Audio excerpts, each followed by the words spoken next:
चलिए गणित का एक हम लोग यहाँ पे सवाल लेंगे, मैथ का।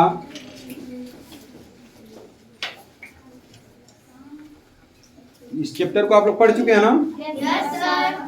गुणज और गुणनखंड पढ़ चुके हैं सभी लोग? Yes sir. चलिए तो इसका एक सवाल हम लोग देखते हैं। 4 तथा 8 के प्रथम 5 गुणजों में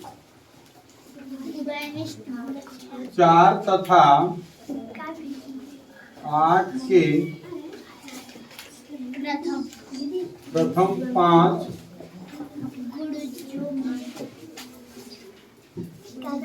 गुणजों में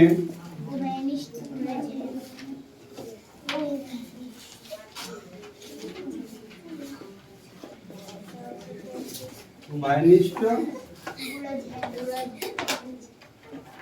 गुणज है। ऑप्शन भी दिया है। कौन कौन? पहला 8 12 16 सर एक ही में है। 8 12 है। अच्छा ये कहीं में है?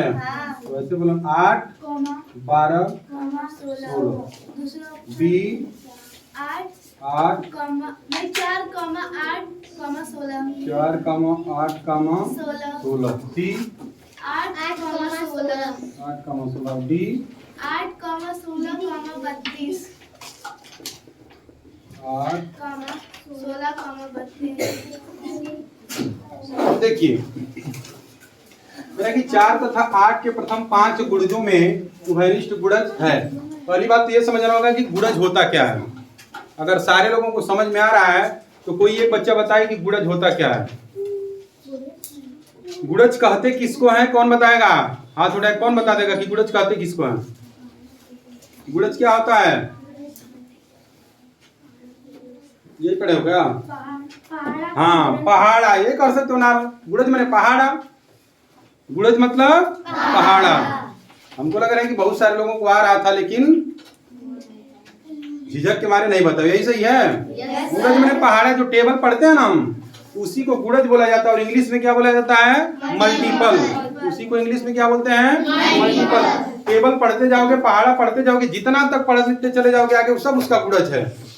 तो सब क्या उसका गुणज है। तो यहाँ पे कह रहा है कि 4 तथा 8 के प्रथम 5 गुणजों में 3 उभयनिष्ठ गुणज है। प्रथम 5 तो पहले 4 का और 8 का प्रथम 5 गुण देखेंगे कि क्या है। तो 4 का क्या हो जाएगा? 4 करने 4 4 दूना 4 3 4 चौका 4 बचे। और 8 का देखेंगे 8 एक 9 8 दूना 8 तिरका 8 चौका 8 बचे 40। प्रथम 5 यही ना होगा? 4 तथा 8 के प्रथम 5 गुणजों में उभयनिष्ठ गुणज है। अब प्रथम 5 में देखेंगे, उभयनिष्ठ का मतलब यह होता है कॉमन। इंग्लिश में उभयनिष्ठ को क्या बोलते हैं? इंग्लिश में कॉमन।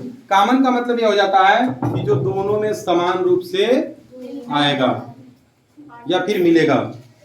जो दोनों में समान रूप से मिलेगा। तो दोनों में कौन मिला? एक तो 8 मिल गया, दूसरा 16 मिल गया, और कोई मिल रहा है? कोई मिल रहा है ना?